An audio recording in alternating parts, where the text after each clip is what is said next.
Un viaje soñado. Capítulo 17.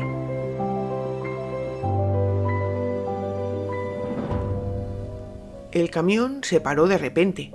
Algún tipo de avería había hecho que el motor se quedase clavado y el conductor le gritaba y daba golpes al volante como un energúmeno. Se bajaron de aquel vehículo destartalado y colorido justo delante de una señal que anunciaba el sector 8V y con una larga carretera entre campos de cultivos y arrozales. El chico agradeció al conductor del camión la ayuda prestada y decidió continuar a pie por la transitada y larga carretera. Aquel día hacía mucho viento y golpeaba con fuerza al muchacho que intentaba aguantar el equilibrio como podía. En uno de esos golpes de aire se le cayó la mochila y al abrirse su diario salió volando. Sin pensarlo, dejó la mochila allí y salió detrás de su gran preciado cuaderno, que iba dando tumbos por el arcén de aquella peligrosa carretera hasta que le perdió la pista cerca de unos matorrales. Eric corrió hacia ellos y ya casi cuando podía alcanzarlos, escuchó a lo lejos una voz infantil que le resultaba muy familiar y lo llamaba por su nombre. Al girarse, ¿cuál fue su sorpresa al ver a su hermano Gerardo, con 9 o 10 años, entre los matorrales? Sonreía y mantenía un gesto de calma y serenidad. Eric, perplejo, corrió hacia su hermano, pero mientras su imagen se difuminaba entre la niebla, pudo escuchar un susurro. «Estaré aquí esperándote, Tete». «¡Gerardo! ¡Gerardo!», gritaba desesperado y rebuscando entre aquellos húmedos matorrales. «Eric, Eric, no me abandones, te lo suplico, hijo mío. Eres lo único que me queda en este mundo», escuchó de repente Eric a lo lejos. «¿Mamá? ¿Dónde estás? ¿Qué está pasando?», se repetía Eric mientras buscaba a su alrededor con gesto desesperado. Por un momento creyó volverse loco. Escuchaba voces que lo llamaban y de repente empezó a ver fuertes destellos de luz que lo cegaban y le hacían perder el equilibrio, hasta que perdió el conocimiento y cayó desplomado al suelo. Sin saber bien dónde se encontraba, totalmente desorientado y con un dolor de cabeza muy fuerte, poco a poco abría sus ojos intentando enfocar algún objeto y poder reconocerlo. Una mano fría y delicada acariciaba su frente, y al buscar un rostro encontró el de una mujer con extrema delgadez y totalmente demacrada. Era su madre, que, con lágrimas en los ojos, esperaba incrédula una palabra de su tan amado hijo. «Mamá, ¿qué está pasando? ¿Dónde estoy?», preguntaba ansioso Eric. «Es un milagro, hijo. Es un milagro de Dios que estés vivo, hijo mío. Un milagro», decía Isabel entre sollozos. «Pero, ¿qué ha pasado? Lo último que recuerdo es que estaba a punto de coger mi diario y de repente vi a Gerardo, luego te escuché a ti y ya no recuerdo nada», explicaba Eric confuso. La madre, atónita y sorprendida, le contestó. «Cielo, llevas más de 8 meses en coma. Los médicos aún se preguntan cómo es posible que sobrevivieras al accidente», dijo Isabel. «¿Accidente? ¿Qué accidente, mamá? Llevo meses viajando por el mundo, ya te lo expliqué en el Año Nuevo. ¿Es que no lo recuerdas? Incluso te escribí una carta», contestó Eric confuso. La madre entonces se puso a llorar desconsoladamente y un nudo en la garganta le impedía hablar. «Cielo, sí, es cierto que me dejaste una carta, la de tu despedida. Aquella mañana decidiste ir a dar una vuelta tú solo. Te esperábamos para cenar y celebrar el cambio de año, pero jamás llegaste a casa. Dejaste varias cartas en la cocina. Recuerdo que cogiste las llaves de tu deportivo, ignorándonos completamente, como si no estuviéramos allí. Nos dejaste preocupados porque estabas muy raro aquella mañana. Luego, lo único que sabemos es que chocaste frontalmente contra un muro intencionadamente. Querías acabar con tu vida, hijo», explicó Isabel sin poder contener las lágrimas. Eso es imposible, madre. Llevo todos estos meses viajando por Europa y Asia en busca de aquel pueblecito con que tantas veces soñaba de pequeño junto a Gerardo. He pasado 1001 aventuras, he conocido gente maravillosa y gente oscura de corazón. Era todo real. Y de repente me veo en este hospital sin entender nada, decía Eric. El joven entonces intentó incorporarse, pero su cuerpo no reaccionaba. No podía mover las piernas ni los brazos y empezó a angustiarse. «¿Pero qué es lo que me pasa? Mi cuerpo, no puedo moverme», gritaba Eric desesperado. La enfermera y el médico aparecieron en la habitación. Eric, asombrado, pudo reconocer a Lorraine, la enfermera francesa, y a Jean-Paul, el marido de Eliane, aquella amable mujer que le ofrecía bollos recién hechos en los principios de su viaje. «Pero, ¿cómo es posible? Yo os conozco. Tú eres Lorraine, la apasionada de Roma. Después de salir del hospital donde trabajabas, me enseñaste ma petite Rome, como tú lo llamabas, y pasamos la noche en tu acogedor piso. ¿Y usted es Jean-Paul? Me enseñó todas sus maquetas de barcos y aviones que tenía en su buhardilla», decía Eric con desespero y hablando muy deprisa. La enfermera y el médico se quedaron sorprendidos mientras se miraban el uno al otro. El médico se presentó. «Soy Pablo Beltrán, especialista en traumatología y especialista en columnas, y ella es Lorena, mi enfermera jefe. Debe tranquilizarse. Su actividad cerebral parece que no se detuvo mientras permanecía en coma. Ahora debe reponerse y descansar. Deberá asumir ciertas cosas a partir de ahora. Haremos todo lo posible para que pueda volver a llevar una vida digna», decía el médico pausadamente. «Pero no es posible. Esto debe ser un mal sueño. Despertarme, por favor», gritaba Eric al borde de un ataque de nervios. La enfermera le introdujo un potente calmante a través de las vías y en unos minutos Eric se volvía a adormecer. El médico y la enfermera salieron de la habitación y mientras caminaban por el pasillo, Lorena dijo: «¿Cómo es posible que sepa que estuve en Francia hace unos meses y que Roma es una de mis pasiones?», preguntaba atónita la enfermera.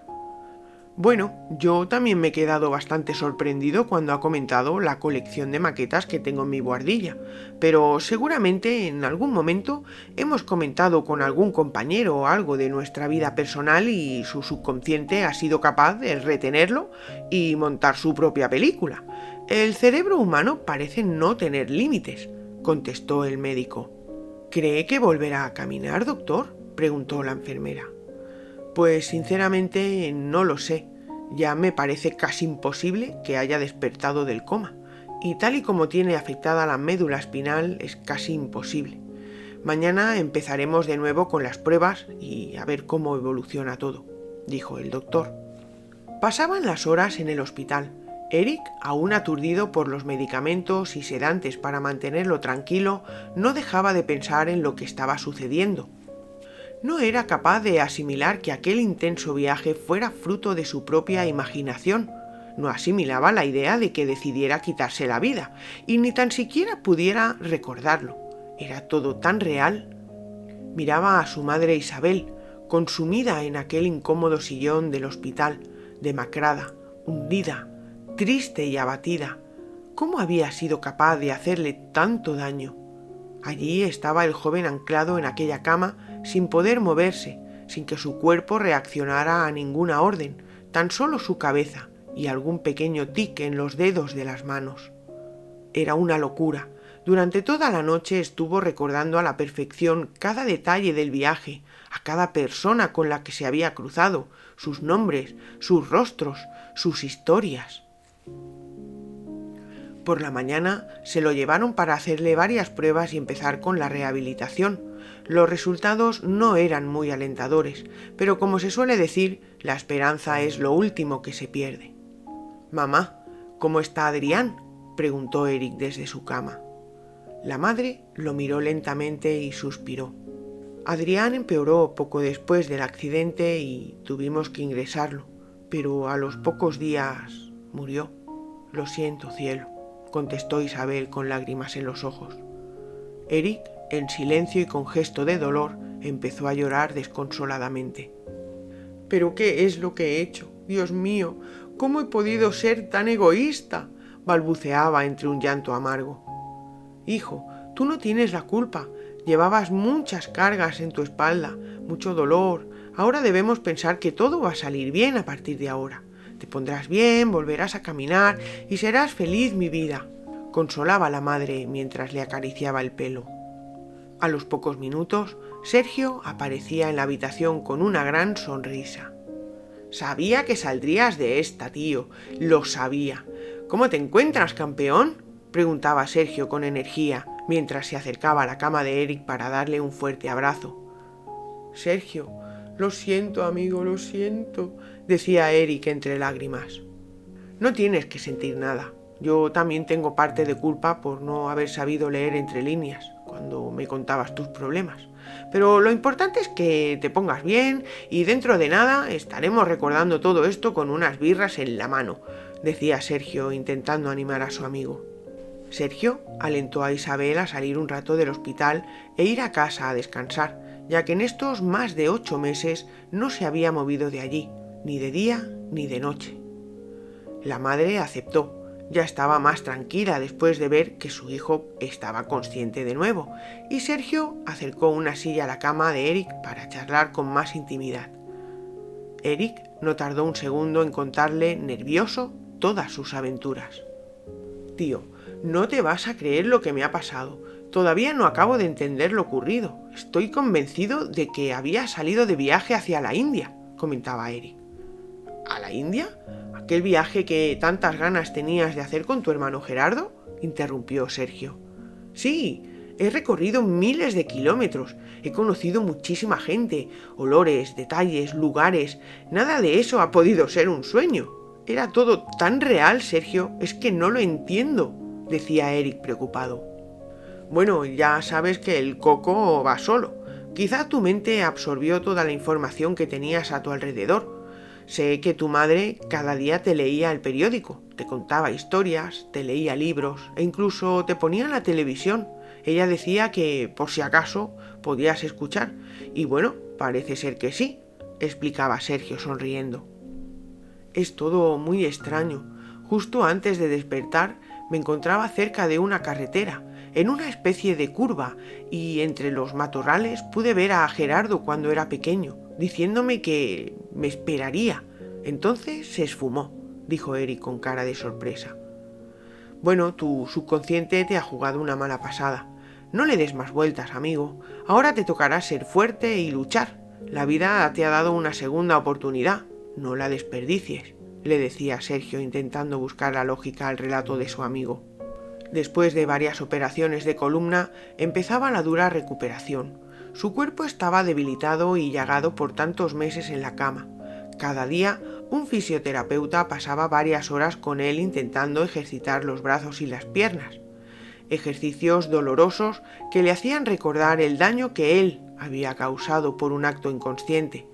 Se tomaba aquella recuperación como un castigo o un purgatorio por todo lo que había hecho pasar a sus seres queridos. Las ganas de volver a caminar y empezar una nueva vida le daban fuerzas día a día. Poco a poco fue recuperando la movilidad en los brazos y su confianza fue creciendo. Mientras estuvo en el hospital, conoció muchas de las personas que se le aparecieron en su sueño y poco a poco fue relacionando historias personales con algún suceso en su viaje. Todo empezaba a encajar y él, por fin, podía comenzar a asimilar todo lo ocurrido. Una tarde, aburrido en la habitación, pidió que le llevaran un portátil. Tenía curiosidad por saber qué había ocurrido estos meses de ausencia y distraerse un poco. Cuando tuvo el portátil delante, se quedó unos minutos mirando la pantalla sin saber bien por dónde empezar y al fin decidió buscar información de su accidente. Al ver las fotografías de su deportivo rojo, transformado en un amasijo de hierros, un escalofrío recorrió todo su cuerpo. Cerró los ojos y empezó a llorar desconsoladamente. Se seguía preguntando cómo había sido capaz de tomar aquella decisión tan drástica y cobarde. Después de estar buscando varios artículos y viendo fotos, dio con una página de una revista del corazón muy famosa. Empresario joven, guapo y millonario al borde de la muerte, decía el título de la noticia. Continuó leyendo el resto del reportaje, que estaba firmado por una de las periodistas más famosas en el mundo de los cotilleos y era conocida por su falta de ética y su frialdad. El artículo decía así: el pasado 31 de diciembre, Eric Sanchos Belice decidía estrellarse con su flamante Deportivo Rojo contra uno de los muros de una casa abandonada en la población del Port de la Selva, causándole graves lesiones que hacen temer por su vida. Pobre niño rico. Ahora va a resultar que el dicho de que el dinero no da la felicidad podría ser cierto. ¿Qué puede llevar a una persona a la que no le falta de nada, tiene lujos y caprichos y una vida sin presiones ni estrés, a decidir suicidarse? Hemos hablado con su exnovia Tiffany y ella misma nos confirma que Eric era un hombre débil y pretencioso, enamorado de él mismo y con pocas motivaciones en la vida. Eric cerró de un golpe el portátil. Estaba enfadado y se sentía impotente ante lo que estaba leyendo. Ya volvía a aparecer el nombre de aquella víbora malvada llamada Tiffany, la que no había dudado en aprovechar el trágico accidente para aparecer en varios programas de televisión y lucrarse de las desgracias de los demás, con mentiras e injurias. Su madre Isabel entró en la habitación y al ver a su hijo llorando y con el portátil, corrió a quitárselo de las manos. «¿Qué haces? No necesitas esto para nada», dijo la madre con tono tajante. «Necesito saber más. Quiero saber a qué me enfrentaré al salir de aquí», contestó Eric. «Este tema está cerrado y esa furcia de Tiffany ya no saldrá más en las televisiones. La demandé y ganamos el juicio, así que no debes preocuparte más. Mira hacia adelante, te lo pido por favor, hijo», replicó Isabel. «¿Aún guardas las cartas, mamá?», preguntó Eric de repente. «¿Qué cartas?», disimulaba la madre. «Las que dejé como despedida. Me gustaría leerlas», respondió el joven. La madre, después de un silencio frío y distante, dijo: «Sí, aún las guardo». Isabel se levantó y salió de la habitación en silencio. Pasaban los días y poco a poco iba recuperando gran parte de su movilidad. Caminaba con mucha dificultad, pero ya había recuperado la musculatura de los brazos y el torso y se sentía cada día más fuerte. Así que en pocas semanas el médico recomendó seguir la recuperación en casa. Decidieron volver a la casa de la playa. Era grande y tenía unos hermosos jardines con vistas al mar. Volver a su apartamento de la ciudad tampoco era una buena opción. Eric no estaba seguro de volver allí. Los recuerdos todavía dolían demasiado, pero tarde o temprano debía enfrentarse a sus miedos de nuevo. Era una mañana soleada. Ya tenían todos los papeles del alta preparados y se disponían a salir del hospital. Sergio empujaba la silla de ruedas y junto a él su madre Isabel, sonriente y feliz de ver de nuevo a su hijo con ganas de vivir. Al traspasar la puerta automática de cristal, los rayos del sol deslumbraban los sensibles ojos de Eric, pero que a la vez agradecía el roce de su piel. Demasiados meses postrado en aquella cama. Un lujoso coche esperaba en la puerta y en pocos segundos la escalera del hospital se inundó de fotógrafos y curiosos. Una vez dentro del coche se podía notar el agobio en la cara de Eric. «¿Qué significa esto?», preguntó el joven desorientado. «Se les pasará, no te preocupes. Es lógico que quieran saber, no todo el mundo sobrevive a un accidente como el tuyo», respondió la madre sin darle más importancia al tema. De camino al Port de la Selva, Eric observaba en silencio el paisaje a través de la ventana. Seguía dándole vueltas a todo lo sucedido, y conforme se iban acercando a su destino, un nudo en el estómago y un sudor frío se apoderaron de él. Se sentía extraño, confundido. Una parte de él desearía salir corriendo para no volver, pero debía enfrentarse de nuevo a sus miedos y angustias. Ya cruzaban el pequeño pueblo pesquero, y a lo lejos se podía distinguir el puerto deportivo, el azul intenso del mar y aquel aroma fresco e inconfundible del lugar. Cuando el coche se disponía a subir la carretera que les llevaría a la masía, Eric hizo parar el automóvil. «Fue aquí, ¿verdad, mamá?», preguntó Eric distante y con la mirada fijada en una casa abandonada. La madre, con lágrimas en los ojos, asintió. «Reconocí la casa en las fotografías que vi en internet. Quiero bajar», dijo el joven abatido. «Pero hijo, necesitas descansar, no creo que sea una buena idea», intentaba convencerlo la madre. «Quiero bajar, por favor», respondió Eric tajante. Con ayuda del chofer y de Sergio, sacaron a Eric del coche y lo acompañaron hasta el fatídico muro, donde todavía se podía ver las marcas y destrozos provocados por el coche. ¿Cómo es posible que no lo recuerde? Todavía puedo acordarme cuando emprendí mi viaje, de la brisa acariciando mi cara mientras bajaba caminando por esta misma carretera y me paré unos segundos aquí mismo, en este muro. ¿Cómo puede ser?, decía el joven mientras lloraba desconsoladamente. Vamos, amigo, no te castigues más. Ahora debes empezar de nuevo, decía Sergio intentando consolarlo. Volvieron al coche y retomaron el camino de curvas que les llevaría hasta la casa. La puerta automática de la entrada se abría y daba paso al hermoso y cuidado jardín que abrazaba con verdes y coloridos tonos rojizos la gran masía.